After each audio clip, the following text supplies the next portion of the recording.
It's real. It's real. You know the deal. You know the deal. Come on. Hey, it's Shanté. And I'm Natalie, and welcome to What's the Deal, a podcast powered by the Norfus Firm. At the Norfus Firm, we solve people problems. We work with clients all around the world on HR and diversity, equity, and inclusion issues. You know, we walked in here mad tired. You took a nap on this couch. I needed to take a nap. I was worn out. You got on winter boots. I got on slides. I got to go to Chicago, and it's apparently negative 6 degrees in Chicago. And then we had this guest that hyped us up. So I'm really excited because we were in here dragging. Yeah. And just even in our intro, getting her together, like I'm like, okay, let's go. No, we're gonna need 2 and 3 episodes. We can't do this in just one. Like, see how we psyching y'all up? This is gonna be a really good episode. Conversation. Yes. Okay, so we set sort of the baseline for today in a prior episode around allyship. And what it is, we had our shared language around it for us. We're not going to repeat that today because we want to give our guests the opportunity to offer up a definition. But the thing there in terms of for us and why we felt we wanted to approach this series this way is we see a lot of centering. We see a lot of co-opting. Right? So where folks feel like they know what you need better than you know what you need. Right? And so when we were thinking about allyship, it's easy to tell people what they should consider, but like we wanted to take it that step further and talk to folks who live that life. Yeah, first person. Right. And ask people what they need. So I get to introduce our guest today. So such a pleasure because our guest I've known since I was a little baby intern in a law firm. And here I am grown up. And so it's great, with great pride and pleasure that I'd love to introduce Sarah Rathke. Sarah is a partner at Squire Patton Boggs. I almost said the old name of the firm, which was Squire Sanders and Dempsey, which is showing my age. Exactly. But it's Squire Patton Boggs in their Cleveland office. She is a real trial attorney. And I say that because people talk about being a trial attorney, but like Sarah actually is a badass trial lawyer and focuses on complex litigation involving supply chain disputes, and actually co-authored a book. Like, this is how this lady's brain works on supply chain and how you avoid disputes. Although if there were no disputes, she wouldn't be doing what she does. So welcome, Sarah. We're really excited to have you. Hi, longtime fan. First time caller, long time listener. Actually, and I should offer a fun fact. So Sarah was my mentor. Wow. She was assigned to me when I was a summer associate at Squire. And the thing that always stood out to me about Sarah is like, she doesn't give a, you know what? Yeah. I already think I said ass, so I guess I could say she doesn't give a shit. That's the energy that Sarah brings, though. Exactly. You just gotta get. It's really. the first time I met Sarah, I was like, "Oh, she gives you like anybody can get it type energy. Exactly. Like no one would be spared." Which I think makes her a perfect guest for this topic. And the reason why is being an ally is uncomfortable. Needing allyship is uncomfortable.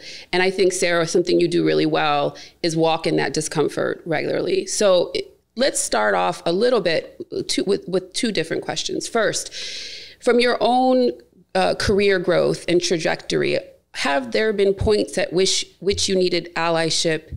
Did you get it? Were there challenges?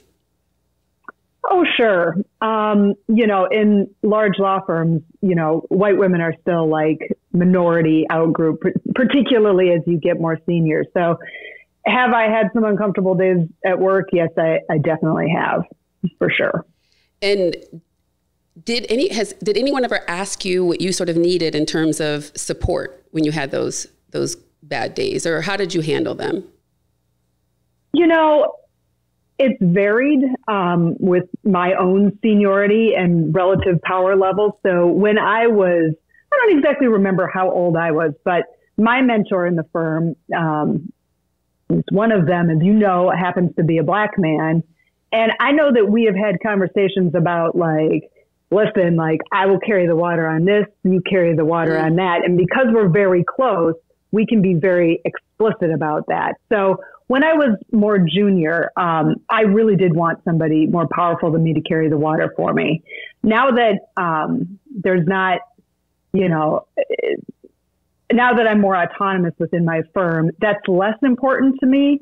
But what I do want, and I try to be clear about this, is like, if I am telling you something about an experience that I have had, and let's say you're a white male in this situation, I am telling you this so that you know. Like, I already know. Like, what I think is that you don't know. So that's kind of like what I'm looking for right now, is I'm looking to raise awareness in people who maybe don't have the experiences that folks in various out groups have on a regular basis. And, you know, kind of what drives me bananas is then if somebody argues with me, which is like, that does happen to some degree in some instances. Where they're arguing your experience and like what it means. Right.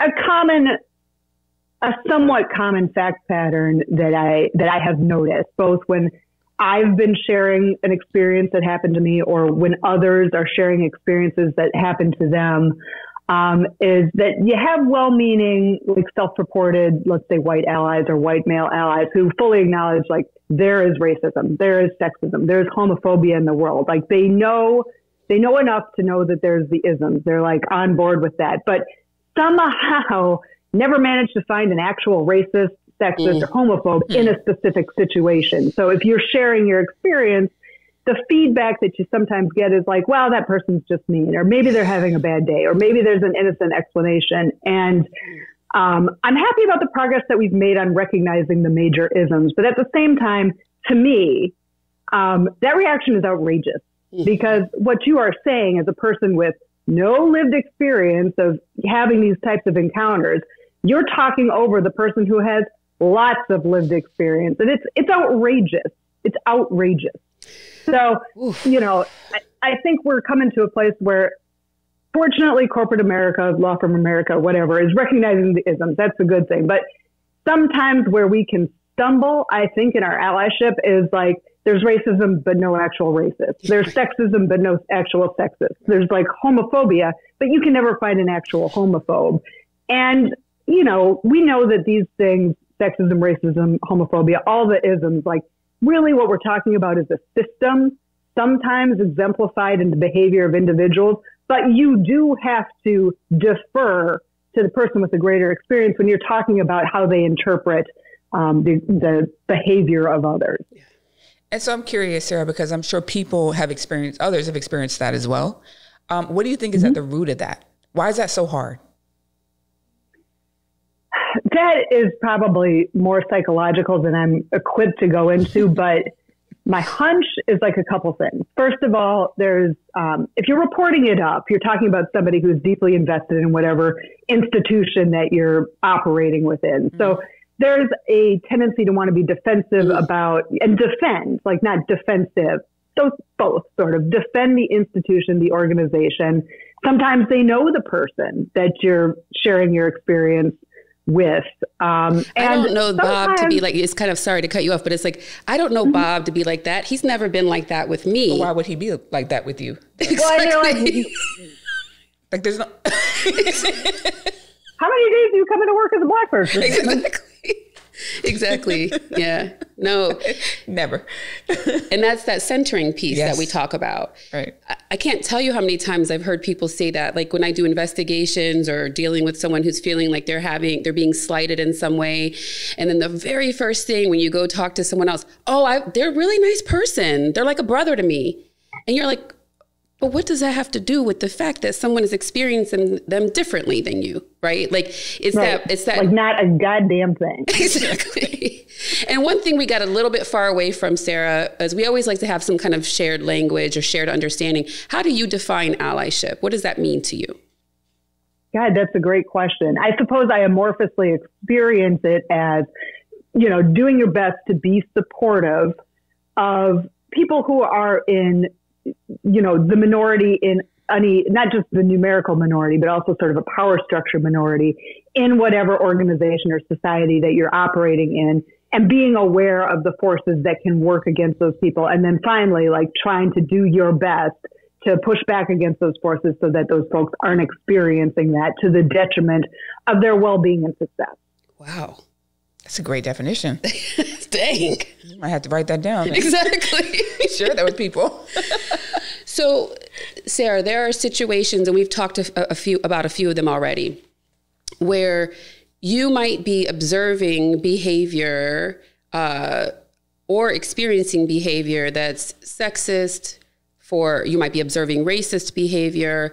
And when you're thinking about those scenarios, say you're in a meeting and, a client keeps speaking over you in a way that feels like, okay, now it's a microaggression in terms of like the talking over the woman and the like. Do you have a preference that if someone else in the room who purports to be an ally and how they approach it? So would you prefer for them to speak up before you do and say, hey, give Sarah a chance here, or defer to you in terms of how you handle it, meaning let you handle it and back you up? Or is there some other way in which you'd prefer for an ally to support you in those kinds of moments?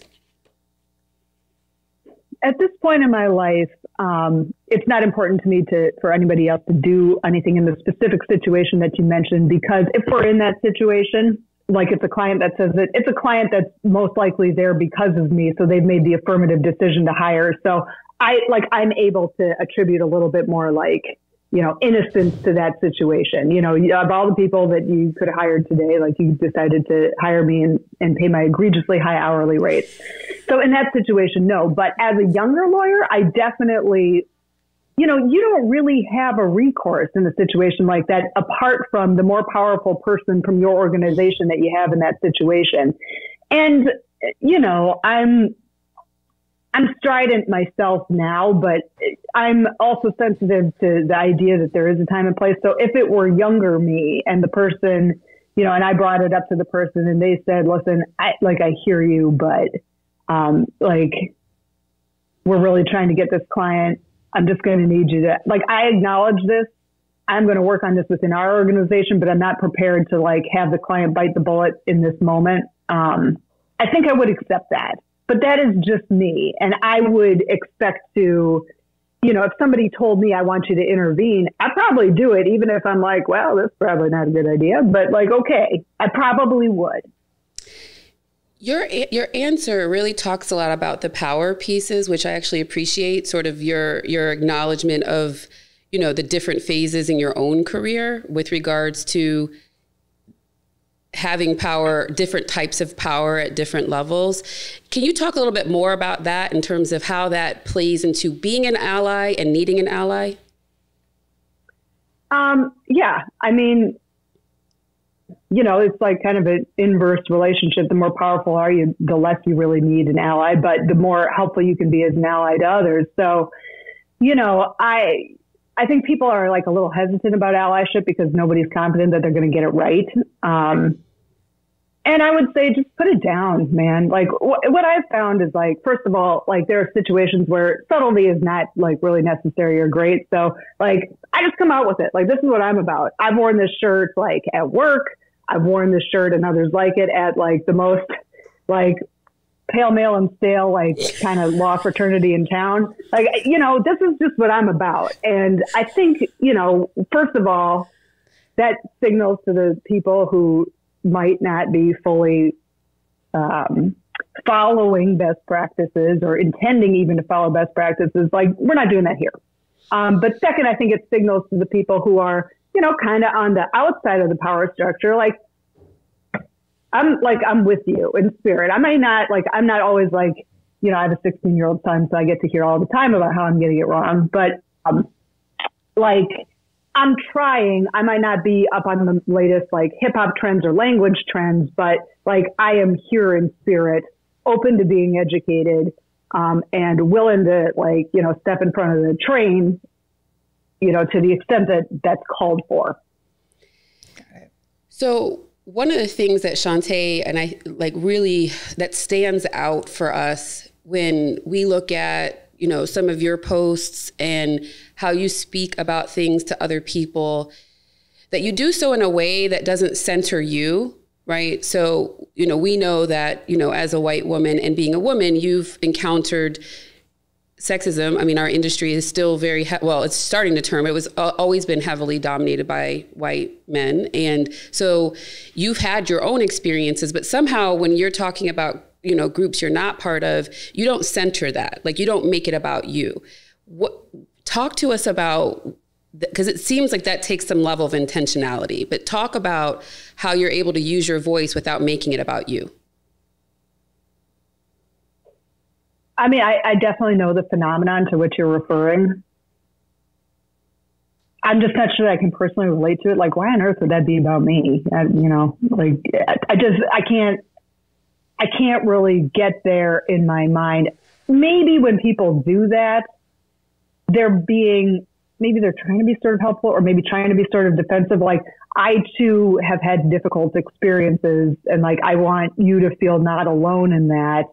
And I think sometimes, like, you know, when you point out like the world is bad in X, Y, and Z capacity, like sometimes that's overwhelming to people, and they want to just be like, not that bad, or like equally bad, or like, but prevail, you know. I think there's some psychology along those lines that sometimes comes into play.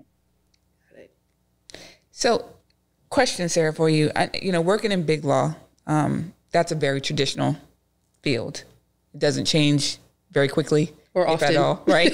And so, you know, these concepts, the allyship, a lot of the DEI concepts, these things that are in style, quote unquote, now, but actually should have been happening a long time ago, are new to a lot of people, and they may have trouble with it. How do you manage that in working in a very traditional environment and still trying to push some of these initiatives that really help to advance the workforce? I think we started to make more rapid progress when we, you know, kind of gave it up to God and said, we're not the experts, but we about to find some.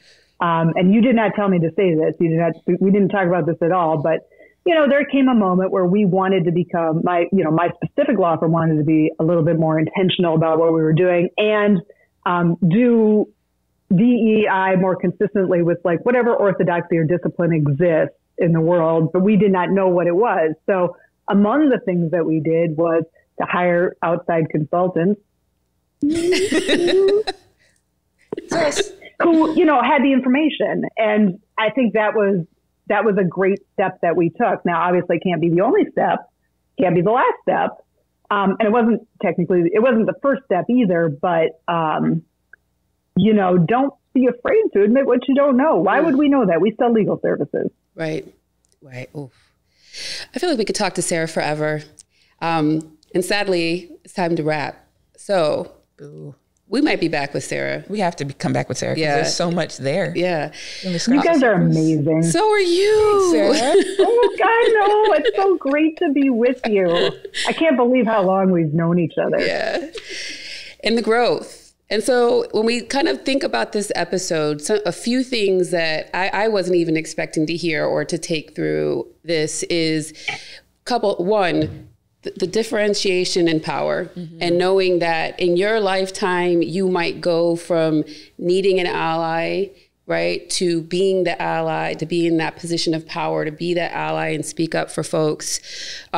This idea of not being subtle about being being out there with it, which I think, again, goes to that it's not comfortable, just accept that. And it gets easier. Everything gets easier the more you do it, right? So it takes that practice. You're not perfect. You're going to mess up. Yep. Do it anyway. And then I think the last This shirt went on just as easy as all the other shirts.